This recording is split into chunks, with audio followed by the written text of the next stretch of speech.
bell icon for latest government job alerts and updated study material. Subscribe Exam Centric YouTube channel and press the bell icon for latest government job alerts and updated study material. Hello friends and a very good morning to all of you. This is Anchal and I welcome you all on this session.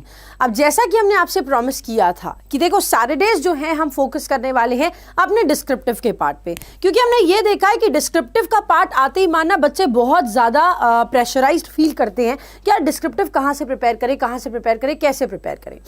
तो अब ये बात आई है कि सामने कि descriptive का portion भी ऐसे 10 दिन में तो प्रिपेयर होता नहीं, ना ही एक महीने में तुम प्रिपेयर कर सकते हो. तो अगर हमारी प्रैक्टिस पहले से रहेगी कि क्या क्या चीज़ में उसमें इंक्लूड करनी है, क्या क्या चीज़ें इंक्लूड नहीं करनी है, तो डेफिनेटली हमारे लिए ये बहुत आसान हो जाएगा समझना कि कैसे कौन सा आर्टिकल किस चीज़ के लिए यूज़ किया जा सकता है. वैसे तो मंडे टू फ्राइडे के शोज में हम आपको बताते हैं कि आपके लिए डिस्क्रिप्टिव में क्या इंपॉर्टेंट है, लेकिन वो सिर्फ ऐसे के लिए बता पाते हैं. अब आज से सैटरडे के जो शोज होंगे वो 8 बजे वाले शोज आपके डिस्क्रिप्टिव मतलब होंगे वो डिस्क्रिप्टिव द हिंदू एडिटोरियल से ही, ठीक है, होंगे वो डिस्क्रिप्टिव द हिंदू एडिटोरियल से ही, लेकिन ये डिस्क्रिप्टिव फोकस्ड होंगे आपकी लेटर राइटिंग और आपके ऐसे राइटिंग पर, ताकि आपका ओवरऑल डेवलपमेंट जो कि एग्जाम सेंट्रिक का वादा है और एग्जाम सेंट्रिक ने ये ठाना है, तो आपका पूरा ओवरऑल डेवलपमेंट बहुत ज़्यादा ज़रूरी है. इसीलिए द हिंदू एडिटोरियल से ही आपको अलग अलग एसेज और अलग अलग लेटर राइटिंग मिलेंगी आज से, ताकि आपको बहुत अच्छे अच्छे क्वेश्चंस मिले. उसमें भी वोकैबुलरी क्या क्या है, उसमें भी ऐसे में क्या क्या लिख सकते हैं, एवरीथिंग. आज का तो जो ऐसे और लेटर राइटिंग है वो आपको थोड़ा सा फेमिलियर लगने वाला है जिन्होंने IBPS का एग्जाम दिया था उनके लिए. But let me tell you, क्योंकि ये एक इंपॉर्टेंट पोर्शन होता है किसी भी एग्जामिनेशन के लिए, और क्यों इंपॉर्टेंट होता है आपको ये बताने की जरूरत नहीं होनी चाहिए, क्योंकि अगर आप इसमें क्वालिफाई नहीं करते हो तो आपका मेंस क्वालिफाई नहीं होगा बेटा, ठीक है. So it is a qualifying subject but you have to qualify it. 30 minutes का पेपर होता है, पहले 60 मिनट्स का हुआ करता था, अब 30 मिनट्स का पेपर होता है. टाइपिंग टेस्ट होता है. टाइपिंग टेस्ट मतलब कि ऑनलाइन ही आपको लिखना है इसको. अब ऑनलाइन का मतलब वो नहीं है खुचुर पुचुर व्हाट्सएप पे करते हो जो, नहीं, टाइपिंग. तो आपको ये टाइपिंग टेस्ट जो है ये अपनी टाइपिंग स्पीड भी पहले से बढ़ा लेनी चाहिए. ये नहीं कि मेंस का जब नोटिफिकेशन आएगा तब बैठेंगे टाइपिंग स्पीड पे काम करने, और फिर जब तब बैठते हो तो होता क्या है, मैम 250 में से सिर्फ 150 वर्ड्स लिख पाए. बताइए मार्क्स मिलेगा कि नहीं? आए ऐसे कैसे बता दे भैया, हम का जाने. कम मिलेंगे, कटेंगे नंबर तुम्हारे. 250 में से सिर्फ 150 लिख के आए हो, 100 वर्ड्स नहीं लिखे तुमने. तुम्हारा ओपिनियन तो पूरा नहीं हो पाया ना. अब उन 150 वर्ड्स में तुमने पॉजिटिव लिख दिया कि नेगेटिव लिख दिया, तुमको क्या मालूम है ना. So these are 30 minutes. These 30 minutes are very important, right. 30 minutes में से हमेशा फोकस करो 10 मिनट्स हम लेटर राइटिंग को देकर चले और 20 मिनट्स हम ऐसे राइटिंग को देकर चले, ठीक है. टाइपिंग टेस्ट होता है, 50 मार्क्स का पेपर होता है, इसमें भी आपको क्वालिफाई करना जरूरी होता है. 25 ईच होता है. लेटर राइटिंग और ऐसे राइटिंग ही है जो एग्जाम में आती है, लेकिन ये लेटर राइटिंग और ऐसे राइटिंग आपको हर जगह हेल्प करने वाली है, चाहे आप UPSC के एग्जाम देने जाएंगे, चाहे मतलब बैंक एग्जाम देने जाएंगे, तो ये हेल्प करेगा ही करेगा, because it's a very very important thing, ठीक है. आइए, और वैसे भी एडिटोरियल से लिया जा रहा है तो ऑब्वियसली बात है कुछ जनरल एजेंडाज होंगे जिनके ऊपर आप डेफिनेटली रखने की कोशिश करोगे. एक चीज़ और बता दें, चाहे आप लेटर राइटिंग लिखें चाहे आप ऐसी राइटिंग लिखें, because we know we are going for a government job, do not write anything against the government, ठीक है. क्योंकि हमें पता है कि हम गवर्नमेंट के जॉब के लिए ही जा रहे हैं, गवर्नमेंट जॉब के लिए जा रहे हैं, तो कभी जिंदगी में never write against the government. अगर ऐसा ख्याल भी आपके दिन में आए, है ना, never write against the government. अगर आपके दिल में कभी ख्याल भी ऐसा आए तो ऐसे ख्याल को मार देना. ऐसे ख्याल को नहीं, ऐसा ख्याल आप नहीं ला सकते अपने दिमाग में. और दूसरी चीज हम आपको एक चीज और बताना चाहते हैं, क्या कि टॉपिक ऐसा सिलेक्शन करो जिसमें आप गवर्नमेंट के अगेंस्ट जाओ ही ना. फॉर एग्जाम्पल, अगर फार्मर प्रोटेस्ट के ऊपर कभी टॉपिक आ जाता है तो आप उसको सिलेक्ट नहीं करेंगे. बताइए क्यों? क्योंकि आप ना चाहते हुए भी farmers, poor people, they are fighting so much and इतने टाइम से प्रोटेस्ट पे बैठे, ये सब थिंकिंग हमारे बैक ऑफ द माइंड चल रही है. और ये बैक ऑफ द माइंड चलते चलते क्या हो रहा है, गवर्नमेंट के अगेंस्ट जा रही है. तो ना चाहते हुए भी 1-2 लाइन तुम्हारे मुंह से ऐसी निकल ही जाएगी, 1-2 लाइन तुम्हारे लेटर में या ऐसे में ऐसी आ ही जाएगी जो गवर्नमेंट के अगेंस्ट चली जाए. So choose your topic wisely, है ना. अपने टॉपिक को बहुत ध्यान से सिलेक्शन करें और उसमें कुछ भी ऐसा सिलेक्शन ना करें जहां पर आपको किसी के अगेंस्ट जाना पड़े, किसी गवर्नमेंट के अगेंस्ट लिखना पड़े, किसी क्या नाम है रिलीजन के अगेंस्ट लिखना पड़े, right? So do not go against any religion, do not go against any government, okay, ठीक है। चलिए आगे बढ़ते हैं। सो हमने क्या बताया आपको, ऐसे राइटिंग है, लेटर राइटिंग है, काफी इंपॉर्टेंट चीज है। लेकिन उससे पहले हम बता दें आपको A to Z batch launch हुआ है, 1 फरवरी से लॉन्च हुआ है। अभी इसकी 4 क्लासेस हुई हैं बस, है ना, 4 क्लासेस हुई हैं। प्री प्लस मेंस का बैच है बेटा, काफी इंपॉर्टेंट बैच है क्योंकि IBPS का कैलेंडर आ चुका है, आप सबको मालूम है। और वो कैलेंडर इतना इंपॉर्टेंट है कि आपकी पढ़ाई आपको बेसिक से लेकर एडवांस तक अभी करनी पड़ेगी।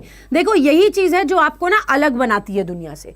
अब कुछ बच्चे होते हैं नोटिफिकेशन आएगा तब हम पढ़ेंगे, अरे कैलेंडर में लिख तो दिया अगस्त में पेपर है तो ठीक है, अगस्त में पेपर है, मई जून में पढ़ाई करना शुरू कर देंगे। नहीं, अगर आप अभी से पढ़ाई शुरू करोगे तो आप पूरा सिलेबस कवर कर पाओगे। पूरा सिलेबस कवर कर पाओगे तो आगे आने वाले टाइम में आपको रिवीजन का 2-2, 3-3 बार मौका मिलेगा। और जब नोटिफिकेशन आ जाएगी तब तो भैया आप फुल फ्लेजेडली इतनी अच्छी तरीके से तैयार होगे बैंक का पेपर देने के लिए कि आपको लगेगा अरे ये सब तो हलवा है, अब तो हम IAS भी निकाल लेंगे। बट फॉर दैट आपको प्रिपरेशन करनी रहनी पड़ेगी कंटिन्यूअस, राइट? सो वही कह रहे हैं, बेसिक टू एडवांस का बैच है, जैसा इसका नाम है A to Z, तो वैसे ही इसका काम है, pre plus mains basic to advance पढ़ाना है इसमें। 1 फरवरी से ऑलरेडी लॉन्च हो चुका है, 4 क्लासेस हुई हैं अभी भी ज्वाइन कर सकते हो क्योंकि रिकॉर्डेड सेशंस तो मिलेंगे ही मिलेंगे। 1199 इसका प्राइस है, लेकिन 1199 में आपको 50 प्लस आवर्स की क्लासेस मिल रही हैं।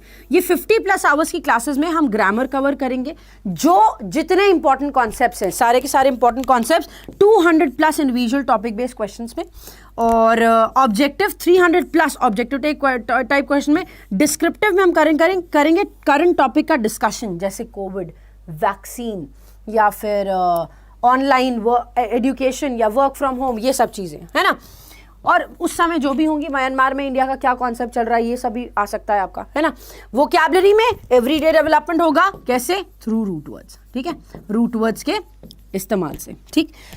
3 मॉक टेस्ट आपको एंड में देंगे ताकि आपका सेल्फ असेसमेंट हो सके। अब ये 1199 प्राइस में भी आपको 10% डिस्काउंट मिल सकता है। एग्जाम 10 कोड लगाएंगे एग्जाम सेंट्रिक ऐप पर तो आपको 10% डिस्काउंट मिल जाएगा। इस बैच का जो टाइमिंग है वो 11 to 12 PM है, ठीक है, मतलब 11 AM to 12 PM, ठीक है। आइए आगे बढ़ते हैं। एक बैच 4 फरवरी से लॉन्च हुआ है, 6 मंथ्स की इसकी वैलिडिटी है। 1199 इसमें चारों सब्जेक्ट्स इंक्लूडेड है। 1199 में चारों सब्जेक्ट्स इंक्लूडेड है। 12 to 1 हम पढ़ाएंगे, 1 to 2 आपको राधे सर पढ़ाएंगे, 2 to 3 आपको कुछ सर पढ़ाएंगे, और 4 to 5 आपको सुमित सर पढ़ाएंगे, ठीक है। 50 प्लस आवर्स का बैच है। इसमें अगेन आपको कोड लगाएंगे एग्जाम 10 तो आपको मिल जाएगा 10% इंस्टेंट डिस्काउंट, ओके। आइए चलिए आगे बढ़ते हैं। Okay, so today we have an essay. आज है हमारे पास एक ऐसे, और इस ऐसे पे हम क्या लिखने वाले हैं देखो जरा। ऐसे। तो ये ऐसे आया था आपके IBPS PO मेंस के एग्जामिनेशन में, ठीक है।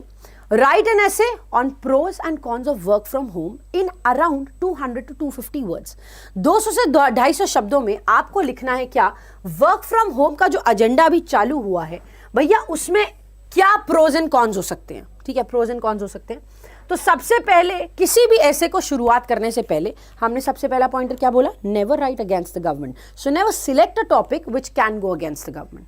आपको जब गवर्नमेंट के अगेंस्ट कुछ लिखना नहीं है तो गवर्नमेंट के अगेंस्ट वाला टॉपिक सिलेक्ट ही मत करो, ठीक है।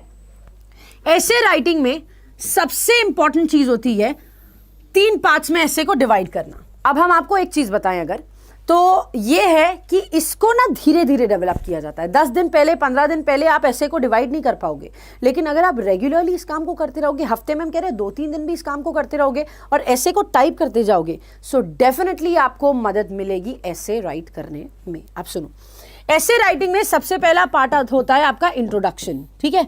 दूसरा पार्ट होता है आपका बॉडी, और तीसरा पार्ट होता है आपका कंक्लूजन का, ठीक है, कंक्लूजन का, ठीक। जैसे अगर इंट्रोडक्शन की बात करें तो इंट्रोडक्शन में आपको हमेशा क्या लिखना होता है, जनरल आइडिया। जनरल आइडिया बोले तो क्या है वो, क्या कैसे अफेक्ट कर रहा है, और क्या उसके फीचर्स बता दो, है ना। So you can introduce it. First thing, introduce करने के बाद वो अफेक्ट किसको कर रहा है, कितने % को अफेक्ट कर रहा है, ऐसे करके। और तीसरी चीज जो आप उसमें लिख सकते हैं वो ये लिख सकते हैं कि क्या उसके फीचर्स क्या है ना, फीचर्स। तो फीचर्स में तो यार देखो पॉजिटिव भी आ जाता है और नेगेटिव भी आ जाता है। फीचर्स तो पॉजिटिव भी होते हैं, नेगेटिव भी होते हैं। अब बॉडी में जब आते हैं हम, तो बॉडी में एडवांटेज भी लिखते हैं, बॉडी में हम डिसएडवांटेज भी लिखते हैं, अलग अलग पॉइंटर्स पे, है ना। एडवांटेज भी लिखते हैं और बॉडी में हम डिसएडवांटेज भी लिखते हैं। तीसरी चीज, अगर कोई ऐसा टॉपिक सिलेक्ट किया है जहां पर गवर्नमेंट ने कैंपेन्स करे हैं, गवर्नमेंट ने पॉलिसीज बनाई है, जो कि गवर्नमेंट हर एक सेक्टर में ही करती है जनरली, है ना, इस समय तो गवर्नमेंट हर एक सेक्टर में ही कुछ ना कुछ पॉलिसीज बना रही है, तो ऐसा है गवर्नमेंट की पॉलिसीज, है ना, गवर्नमेंट की पॉलिसीज इंप्रूवमेंट के लिए आई हैं, तो वो कौन कौन सी पॉलिसीज हैं, है ना, कौन कौन सी पॉलिसीज हैं। ज्यादा कुछ नहीं तो आप नाम भी लिख सकते हो, अगर आपको फैक्ट्स एंड फिगर्स नहीं याद तो इतना घुसने की जरूरत नहीं है, आप खाली नाम लिख दीजिए, लेकिन नेम्स का इतना ध्यान रखिएगा कि फुल फॉर्म लिखें, ठीक है, नेम्स का इतना ध्यान रखिएगा कि फुल फॉर्म लिखें, ठीक है। और कंक्लूजन पे आता है आपका ओपिनियन भाई साहब, लेकिन ओपिनियन अगेंस्ट गवर्नमेंट नहीं जाएगा, never go against the government, no matter what, against the government आप नहीं कह सकते। हाँ, लेकिन अगर आप चाहते हो कि गवर्नमेंट को हेल्प करे कुछ अच्छे सजेशंस के साथ, तो हाँ, आप गवर्नमेंट को सपोर्ट करते हुए, गवर्नमेंट के बारे में लिखते हुए कि इनकी पॉलिसीज जो हैं वो काफ़ी अच्छी पॉलिसीज हैं, लेकिन क्या क्या स्टेप्स और लिए जा सकते हैं, है ना, तो सजेशंस में आप लिख सकते हो क्या कि स्टेप्स कैसे लिए जा सकते हैं, कैसे चीज़ों को इम्प्रूव किया जा सकता है। But please do not right against the government, government के अगेंस्ट प्लीज हाथ जोड़ रहे हैं, हम हाथ जोड़ रहे हैं, मतलब मत लिखना भैया, बहुत नेगेटिव हो जाओगे, ठीक है, पेपर ही रिजेक्ट ऐसा वाला, ठीक है। So that's one major thing that we need to take care of, है ना। अभी कभी भी लिखते टाइम कभी किसी का रियल नेम, रियल एड्रेस, इन सब चीज़ों को मेंशन करने से अवॉइड करिएगा, ठीक है। अब सुनो, अगर हम इसकी ही स्टार्ट करें, है ना, हमारा लेटर क्या था, वर्क फ्रॉम होम था, और work from home around 200 words में हमें लिखना है। सो सबसे पहला यार हमारा क्या आएगा, बॉडी ऑफ द लेटर, है ना। बॉडी ऑफ द लेटर में हमें क्या देना था, we have to give the general idea, हमें देना था जनरल आइडिया। जनरल आइडिया सबसे पहले क्या बोलेगा, जहां पर हम बात करेंगे पॉइंट नंबर 1 की, कि जो वर्ल्ड है, पूरा दुनिया जो है, ये पूरी वर्ल्ड हॉल्ट पर आ गई है। दैट मीन्स इसमें रुकावट सी पैदा हो गई थी, है ना। क्यों पैंडेमिक की वजह से, है ना, पैंडेमिक की वजह से, या फिर ऐसे लिखो सीधा, बताते हैं कैसे। आप ये सबसे पहला पॉइंट मेंशन करेंगे क्या, कि वर्ल्ड जो है वो पैंडेमिक से जूझ रहा है, ठीक है। पैंडेमिक के चलते कंट्रीज में लॉकडाउन लगा, है ना, लॉकडाउन के चलते वर्ल्ड में एक हॉल्ट लग गया, है ना, मतलब दुनिया का प्रोडक्शन, सेल, परचेज सब कुछ खत्म हो गया, जिसके चलते हमारी इकोनॉमी जो है, हमारी क्या सारी इकोनॉमी जो है वो डिक्लाइन करने लग गई, है ना। जब डिक्लाइन करने लग गई तो इसका एक प्रोविजन निकाला गया कि इंसान क्या वर्क फ्रॉम होम कर सकता है, हाँ, सब लोग क्या वर्क फ्रॉम होम कर सकते हैं। तो यहां से शुरुआत हुई हमारे वर्क फ्रॉम होम की। डिक्लाइन करी तो आप और भी चीजें ऐड कर सकते हो, डिक्लाइन करी तो भैया जॉब अपॉर्चुनिटीज जो हैं, जॉब लोगों ने लूज कर दी अपनी, है ना, जॉब लूज हो गई, कई सारे लोग डिप्रेशन में आ गए, डिप्रेशन में आने के बाद लोगों ने सुसाइड तक कर लिया, है ना। सो बहुत सारे अप्स एंड डाउन्स आए लाइफ में। तो इतनी सारी जो चीज़ें हैं ये आप मेंशन करेंगे, फीचर्स हो गया, कहाँ से आया, क्यों आया, कैसे वर्क फ्रॉम होम का इंट्रोडक्शन हुआ, ऐसा करके। तो शुरुआत की कुछ लाइंस ऐसे लिख सकते हो, due to the pandemic the world has come to halt. Like for example सबसे पहले बोलो, the pandemic has affected the world, the pandemic COVID-19 has affected the world to an extent where the world has come to a halt, or the world has come to a halt, ठीक है, which made us switch to work from home। इससे पहले आप ये लिख सकते हैं, come to a halt, economies started declining, which costed the loss of jobs, which costed loss of lives due to depression, which costed ups and downs in major population of the country, right? Second, due to which what happened? Due to which people started switching to work from home, which has brought positive and negative aspects associated with it. जिसके पास दोनों positive और negative aspects, दोनों तरह के aspects हमें यहाँ पर देखने को मिले हैं, ठीक है, एसोसिएटेड। अब हमारा जो है नेक्स्ट पॉइंटर शुरू होगा। नेक्स्ट पॉइंटर शुरू होगा तो ऑब्वियसली बात है आप प्रोज की बात करोगे। प्रोज में आप पॉइंटर्स, हम सिर्फ पॉइंटर्स दे रहे हैं आपको इसको पैराग्राफ में चेंज करना है ना। अब देखो प्रोज क्या है, you can work from the comfort zone of your house. Obvious ही बात है यार, घर में बैठ के कंफर्ट जोन में काम करो। पहले क्या कपड़ा उपड़ा सब पहन के एकदम टंच बन के घर पे ऑफिस जाओ एकदम ऐसे, हाँ ऐसे बाल इधर से इधर ना हो जाए और एकदम ऑफिस में एकदम सोफेस्टिकेटेड तरीके से बैठो। आप क्या कर रहे हैं, ऊपर तो ठीक ठाक पहन लिए, नीचे पजामा ही पहने हुए हैं, लड़के लोग शॉर्ट्स ही पहने हुए हैं। क्या है, तो कंफर्ट जोन में आप अपना काम कर रहे हैं घर पे, कोई दिक्कत वाली बात नहीं है, right. Next is you can manage both work and family at the same time. Obvious ही बात है, अब काम को मैनेज कर ही रहे हो घर से, है ना, उसके साथ साथ फैमिली को भी मैनेज कर पा रहे हो। सब ये बात तो अग्री करेंगे यार कि सबको फैमिली टाइम, जो हम भी 10 महीने बहुत टाइम बाद ऐसा हुआ था, मतलब ऑलमोस्ट 6 to 7 months बाद ऐसा हुआ था, 6 to 7 years बाद ऐसा हुआ था कि हम 10 महीने अपने घर पे बिताया है। 10 महीने, कैन यू इमेजिन। और वैसे हम साल में सिर्फ 2 बार जा पाते हैं, एक बार दिवाली में और एक बार होली में, अदर देन दैट नहीं जा पाते। पर अभी 10 months मैंने स्पेंड किए और अब थोड़ा वापस से वो जो 6 साल पहले वाला वो था ना बंधन, वो वापस हो गया फैमिली में। एनीवे, सो कह रहे you can manage both work and family at the same time. तो कह रहे आप वर्क को भी और फैमिली को भी एक साथ मैनेज कर पा रहे हो, क्योंकि आपके पेरेंट्स को भी आपकी ज़रूरत है ना। तो वो पेरेंट्स आपके साथ रह पा रहे थे और ये काफ़ी अच्छा एक प्रोविजन था। Point number 3, you can spend time with the family. आप फैमिली के साथ टाइम स्पेंड कर पा रहे थे। आप अपने पर्सनल ग्रोथ के ऊपर फैमिली के साथ टाइम स्पेंड करने से बेहतर, ये तो हमने खैर यहीं लिख दिया है, बेटर देन दिस ये नहीं होगा, हम अपने पर्सनल ग्रोथ के ऊपर ध्यान दे पा रहे थे। You can grow yourself and focus on personal growth. तो आप पर्सनल ग्रोथ के ऊपर काफ़ी ज़्यादा क्या करते, पर्सनल ग्रोथ के ऊपर काफ़ी ज़्यादा फोकस कर सकते थे इस समय कि हमारा क्या चीज़ें। और देखा भी है यार हम लोग, कितने सेलिब्रिटीज़ हैं, कितने लोग हैं जिन्होंने अपना बॉडी फिजिक सब अच्छा कर लिया है। हमारा उल्टा चल रहा है, कोई बात नहीं, सब चलता रहता है, लेकिन इन्होंने क्या किया, अपना फिजिक बहुत इम्प्रूव कर लिया है ना।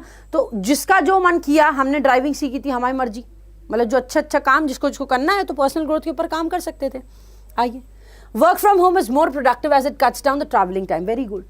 आजकल दिल्ली में जैसे शहर में अगर तुम देख लो, या मुंबई जैसे शहर, या बैंगलोर में देख लो तुम यार, बैंगलोर में एक्चुअली रास्ता सिर्फ 10 किलोमीटर का होगा, 15 मिनट में आदमी पहुंच जाएगा वहां पे 10 किलोमीटर। लेकिन प्रॉब्लम क्या है, इतना ट्रैफिक है भाई साहब, 15 मिनट का रास्ता आपको 45 मिनट्स में पहुंचाता है, इतना ट्रैफिक रहता है बैंगलोर में, तो है ना। दिल्ली में भी यही हाल है ना। तो क्या है, वर्क फ्रॉम होम ज़्यादा प्रोडक्टिव इसलिए हो जाता है क्योंकि आप टाइम बचा रहे हो, एक तो है ना, टाइम सेव कर रहा है, आपका तैयार होने का टाइम सेव कर रहा है, एक चीज़। दूसरा, आपका ट्रैवलिंग टाइम सेव हो रहा है। 45 मिनट्स पे हम कह रहे 15 मिनट्स भी लगता हो, 15 मिनट्स जाना 15 मिनट्स आना, आधा घंटा भी तो हुआ। तो इसके लिए भी आपको कहीं जाने की जरूरत नहीं है, यू सिटिंग एट होम, है ना। तो ये ट्रैवलिंग टाइम जो है ये बचाता है एंड डेफिनेटली आपको प्रोडक्टिव रिजल्ट्स देता है। और ऑब्वियसली बात है, जब आदमी ना ज़्यादा थक जाता है तो आदमी इतना प्रोडक्टिव हो नहीं पाता, लेकिन जब आदमी थका नहीं होता है तो डेफिनेटली उसको काफ़ी हेल्प मिलती है इससे, है ना। पॉइंट नंबर 5 देखो जरा क्या कह रहा है, the extra time can be use to learn a new skill और परस्यू योर हॉबी। ये डेफिनेट है यार, क्योंकि हमने ये काम किया है तो हम इस चीज़ को डेफिनेटली अग्री करेंगे। हम बहुत साल से सोच रहे थे, 3-4 साल से सोच रहे थे गाड़ी चलाना सीखेंगे, लेकिन समय नहीं मिल पाता था।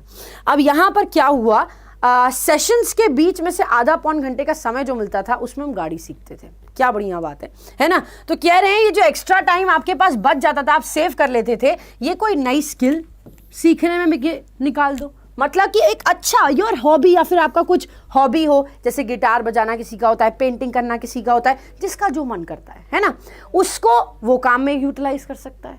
तो प्रोज, ये सारे पॉइंटर्स आप वहां पर लिख सकते हैं। अब आई भाई, बहुत तारीफ कर ली, कॉन्स की बात भी कर लो, कुछ नेगेटिव चीजें भी तो आई। क्या नेगेटिव आया, आइए देखते हैं। The competitiveness that is in office is missing in home. ये बात बिल्कुल सही है। आप घर पे जो पढ़ाते थे, मतलब जैसे घर पे हम पढ़ाते थे मज़ा आता था, लेकिन क्या होता था, बोर्ड वाली जो फीलिंग है ना वो मिस करते थे, है ना, कि जब तक खड़े नहीं हुए हैं, जब तक बोर्ड के सामने नहीं है, कुछ कलाकारी नहीं कर पा रहे हैं, तब तक मज़ा नहीं आ रहा है। तो वही वो कह रहा है, कॉम्पिटिटिवनेस जो होती है ऑफिस की, हम तो अपने आप से रिलेट कर रहे हैं। बाकी देखो इतने बढ़िया दुनिया भर में टारगेट वाली जॉब्स होती हैं, टारगेट वाली जॉब्स होती हैं। ये सब जॉब्स जो हैं, क्या होता था इनमें कि ऑफिस में ये सब मिसिंग हो जाता था। मिसिंग एज इन घर में आपके पास आसपास को तो कोई है नहीं, तो आपको मोटिवेशन कैसे मिलेगा काम करने का, नहीं मिलता था, है ना, जिसकी वजह से आपकी कॉम्पिटिटिव स्पिरिट जो है वो थोड़ी सी डाउन हो जाती थी। पॉइंट नंबर 2 देखिए जरा, कह रहा है depression state is more due to the increase of workload. ये सही है, क्यों? क्योंकि इसको ना हम पॉइंट नंबर 3 से रिलेट करेंगे। देखो पॉइंट नंबर 3 क्या कह रहा है, employees were expected to be available 24/7 as they are in home. तो आर इन होम नहीं, they are working from home लिखो, they are working from home. तो क्योंकि लोग घर से काम कर रहे थे, है ना, तो घर ही पे तो हो, कर दो यार, घर ही पे तो हो, कर दो ना वीडियो, घर ही पे तो हो, ले लो ना एक और क्लास। तो क्या होता था कि एम्प्लॉयज जो है, या फिर फोन आता था, घर ही पे तो हो, ओटी कर दो ना। मतलब मेरी बहन जैसे एक प्राइवेट कंपनी में है, तो उसको बोलते थे घर ही पे तो हो यार, तो कर लो ना ओवर टाइम, क्या दिक्कत जा रहा है, एक्स्ट्रा पैसा ही तो मिलेगा उसका, क्या प्रॉब्लम है। तो ये जो ओटी लगा देते थे, क्यों? क्योंकि घर पे है। तो ये घर पे हैं, तो इसकी वजह से ना लोगों को बहुत ज़्यादा एक्सप्लॉइट किया गया है, एम्प्लॉयज़ को बहुत ज़्यादा एक्सप्लॉइट किया गया है। इसी के चलते क्योंकि वर्कलोड इतना ज़्यादा बढ़ जाता था कई बार अक्सर कि लोग डिप्रेस होने लग गए थे। अब डिप्रेस इसलिए भी होने लग गए थे कि वर्कलोड बढ़ रहा है, और डिप्रेस इसलिए भी होने लग गए थे कि बाहर मिलने किसी का मौका नहीं मिल रहा है, बाहर जाके किसी से बातचीत नहीं हो पा रही है। और जब मिलोगे नहीं, बातचीत नहीं करोगे, तो जिस इंसान ने इतने टाइम से 50 हज़ारों लोगों के बीच में गुजारे हैं, वो इंसान का डेवलपमेंट रुक जाता है ना, है ना, तो ग्रोथ रुक जाती है। इस वजह से वो डिप्रेस थोड़ा सा होने लग जाते हैं। आइए नेक्स्ट पॉइंट देखिए, virtual meetings are done for the sake of it and many a times nothing productive comes out of it, है ना। तो कह रहे हैं देखो वर्चुअल मीटिंग्स तो होती थी, आइए जूम कॉल पे करें मीटिंग, आइए ऐसे करें मीटिंग, आइए वैसे करें मीटिंग। तो देखो मीटिंग्स होती थी, जूम कॉल्स मीटिंग्स होती थी, या कोई भी मीटिंग्स होती थी वर्चुअल, लेकिन वो इतना प्रोडक्टिव नहीं होती थी। क्यों? क्योंकि चैचे पॉपो 75 लोग कितनी मची रहती थी कि कोई कुछ बोल रहा है, कोई कुछ बोल रहा है, तो इतना प्रोडक्टिव नहीं निकलता था। वेराज ये वेस्ट ऑफ टाइम ज़्यादा लगने लग जाता था, है ना। And last but not the least, एक और इम्पॉर्टेंट पॉइंटर है जो हम बोलना चाहेंगे, अनअवेलेबिलिटी ऑफ द पर्सन। कभी कोई इंसान अवेलेबल नहीं है, कभी किसी इंसान के साथ आप मीटिंग करना चाहते हो तो उसकी छुट्टी है, कभी उसकी छुट्टी है, कभी उसकी छुट्टी है, ऐसा करते थे। या फिर कनेक्शन इश्यूज आ जाते थे, इंटरनेट की प्रॉब्लम चल रही है, यहाँ पे तार टूट गया है, यहाँ पर इंटरनेट लो कर दिया है, आजकल इंटरनेट की फैसिलिटी बंद कर दे रहा है गवर्नमेंट कहीं कहीं पर। तो ये टाइम लैप्स की प्रॉब्लम होती थी। टाइम लैप्स मतलब कोई इंसान बोल रहा है, इंटरनेट कनेक्टिविटी थोड़ी सी लूज हुई तो वो जल्दी जल्दी आ गया, अब उसकी बात नहीं समझ पाए। या फिर किसी की इंटरनेट कनेक्टिविटी लूज हुई तो उसकी बात निकली ही नहीं, उतना पार्ट आया ही नहीं, तो हम समझे क्या, है ना। तो ये भी दिक्कत होती थी। No face to face interaction रहता था। अब सामने बैठ के इंटरेक्ट करते हैं तो बात अलग होती है ना। अब दोस्त आपका है कोई दिक्कत में, दोस्त कह रहा है हेलो सुनो मिलो यार, बहुत टेंशन में मिलो। तो दोस्त कह रहा है बहुत टेंशन में मिलो, बताओ फोन पे, अभी बता दो क्या हुआ।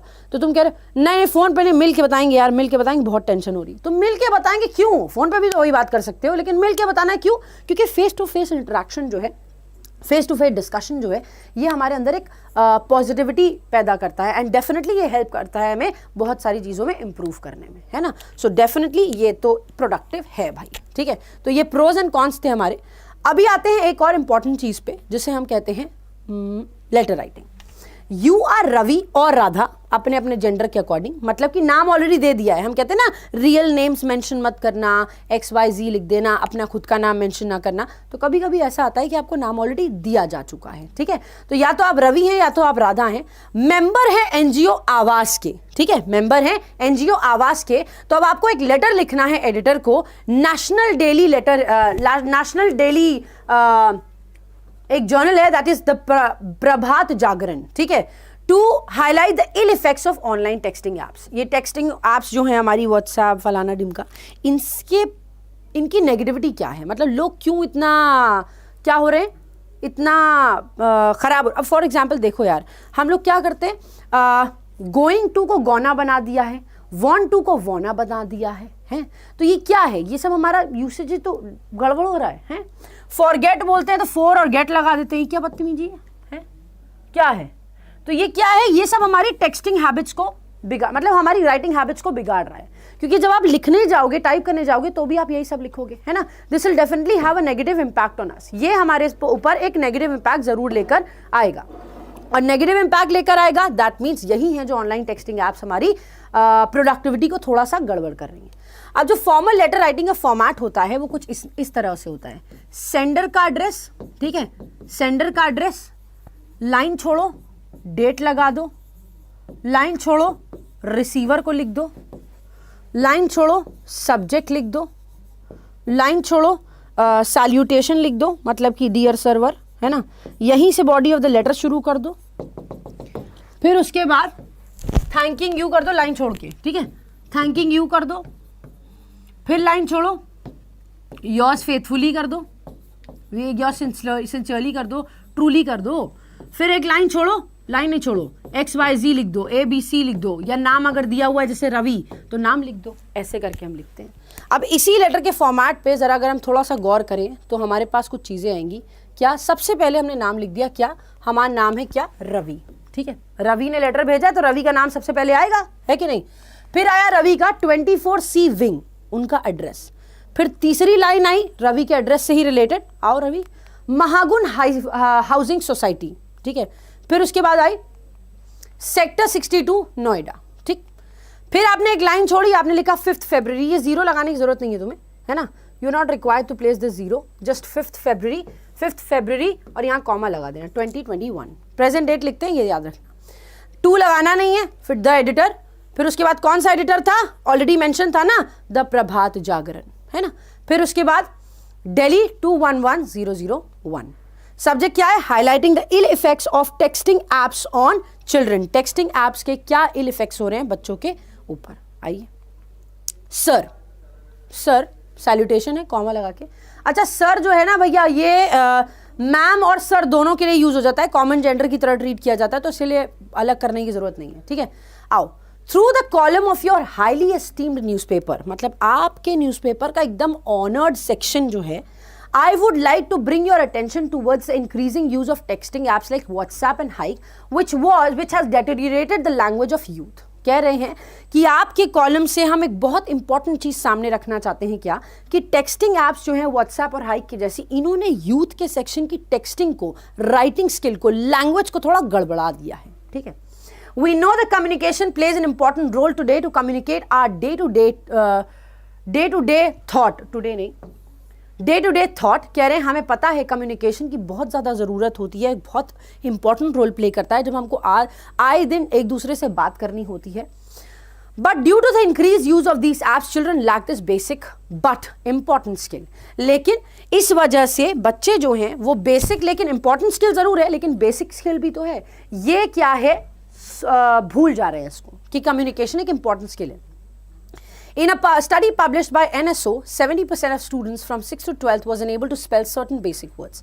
कह रहे हैं NSO ने एक स्टडी पब्लिश करी थी, उसमें ऑलमोस्ट 70% लोग, बच्चे जो हैं, बेसिक वर्ड्स को भी स्पेल नहीं कर पा रहे थे। लाइक फॉर एग्जाम्पल हमने जैसे फॉरगेट लिखा तो उन्होंने फॉरगेट लिखना स्टार्ट कर दिया था, है ना। उनसे पूछा वाना क्या होता है, वाना क्या होता है, तो कहते हैं वाना तो वाना ही होता है, वांट टू नहीं होता, वाना होता है। सो ये दीज आर थिंग्स को जो डिक्लाइन कर रही हैं। Timely and corrective actions from parents and teachers are required. So hence I request you to bring this issue in the kind attention of the respective authority, thanking in anticipation of your kind perusal.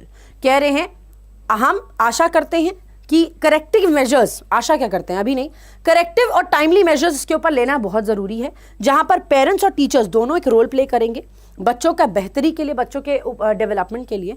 और कह रहे हैं, request कर रहे हैं हम आपसे, kind request कर रहे हैं कि ये जो लेटर है, ये जो पार्ट है, ये आप अपने न्यूज़पेपर में, जर्नल में ज़रूर लिखें, ताकि और रिस्पेक्टिव अथॉरिटी तक इस बात को ज़रूर पहुँचाने की कोशिश करें। हम पहले से ही आपके इस काम का, इस जर्नल का, इस आर्टिकल का धन्यवाद करते हैं कि आप इसको अपने आर्टिकल में ज़रूर इंक्लूड करेंगे। And last but not the least, last में लिखेंगे थैंकिंग यू, एक लाइन छोड़कर योर सिंसियरली, और फिर रवि। रवि यहाँ पर लाइन छोड़ने की जरूरत नहीं है, यहाँ पर कॉमा लगा दोगे, ठीक है। एंड एनजीओ आवाज़, अच्छा एनजीओ आवाज़ लिखना ज़रूरी है क्योंकि हमारे पास ऑलरेडी क्वेश्चन में मेंशन है कि एनजीओ आवाज़ से लिख रहे हैं आप, ठीक है। So this is one important thing that has to be taken care of, ठीक है। एक बैच हमने आपको बता ही दिया है ऑलरेडी कि मेंस का बैच जो है, क्लर्क मेंस और आरआरबी और IBPS क्लर्क मेंस का बैच 4 फरवरी से स्टार्ट हो चुका है, 6 मंथ्स की वैलिडिटी है। 1199 में सारे सब्जेक्ट्स इंक्लूडेड हैं। 12 to 1 हम पढ़ाएंगे, 1 to 2 Radhe sir, 2 to 3 Kush sir और 4 to 5 आपके सुमित सर। ये चारों बैचेस इसमें इंक्लूडेड है। इसमें आप एग्जाम 10 कोड लगाएंगे तो 10% डिस्काउंट भी मिल जाएगा। 50+ आवर्स की क्लासेस है, बहुत अच्छे अच्छे क्वेश्चंस आपको इसमें मिलेंगे सॉल्व करने के लिए, तो इसको आप प्रैक्टिस के लिए भी ज्वाइन कर सकते हो, ठीक है। और दूसरा जो हमारा बैच था वो A to Z बैच है, जैसा कि हमने आपको बताया। अगर आप बेसिक से अपनी पढ़ाई करना चाहते हैं तो वो डेफिनेटली एक बहुत इंपॉर्टेंट बैच है आप सभी के लिए।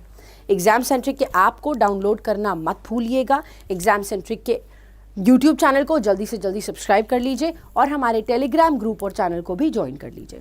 That's it for today guys, thanks a lot for joining me here, bye bye, take care of yourselves. मिलते हैं आपसे जल्दी अब हम मंडे को 8 AM पर एडिटोरियल के साथ, क्योंकि मंडे टू फ्राइडे होगा एडिटोरियल और सैटरडे को हम करेंगे डिस्क्रिप्टिव की पढ़ाई, ताकि हमारी ओवरऑल डेवलपमेंट पूरी तरह से बनी रहे। Thanks a lot for joining me here guys, bye, take care of yourselves. मिलते हैं आपसे हम मंडे को 8 बजे। Thank you.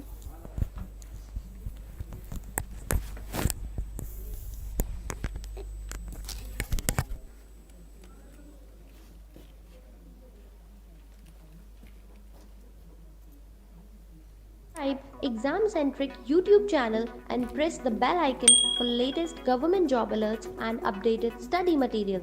Subscribe Exam Centric YouTube channel and press the bell icon for latest government job alerts and updated study material. Subscribe Exam Centric YouTube channel and press the bell icon for latest government job alerts and updated study material.